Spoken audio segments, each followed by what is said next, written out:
Michel Saran est bien décidé à ne rien lâcher.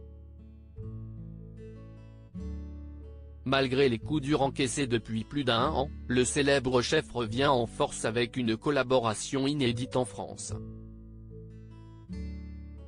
Durant les prochaines semaines, ce nouveau projet permettra aux plus gourmands de déguster ces plats très facilement. Les derniers temps ont été rudes pour Michel Saran. À l'été 2021, après 7 ans de bons et loyaux services, le célèbre chef s'est retrouvé évincé de Top Chef.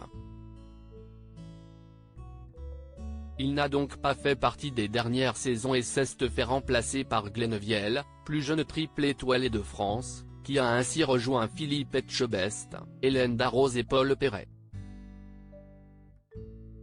Et le 1er mars dernier, nouveau coup dur pour le Toulousain qui a appris que son restaurant local n'était plus doublement étoilé à la suite d'un communiqué du guide Michelin. Au départ très abattu, avouant même avoir eu quelques larmes, Michel Saran s'est relevé. Et il s'est lancé aujourd'hui dans un nouveau projet totalement inédit qui casse tous les codes de la haute gastronomie.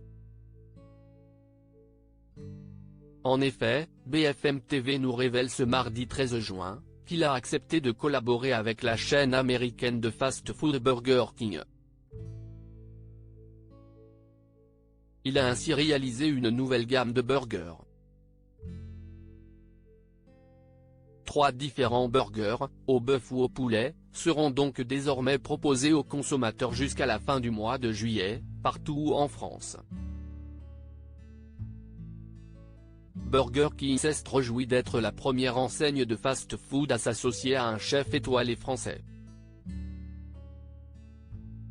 Michel Saran, adepte de la haute gastronomie accessible. Michel Saran a toutefois déjà travaillé pour de grandes entreprises.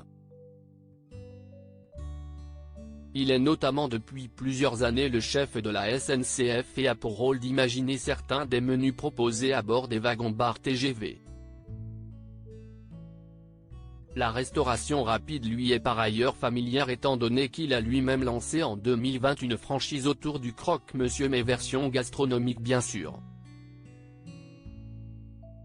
2 premiers restaurants, appelés Croque Michel, ont vu le jour à Toulouse et à Paris, et un petit 3e a plus récemment ouvert ses portes à Dubaï aux Émirats Arabes Unis. À Toulouse, il est par ailleurs toujours en charge de l'établissement gastronomique à son nom, le même qu'il avait été obligé de fermer durant la crise sanitaire en 2020 et qui a malheureusement perdu une étoile en mars dernier.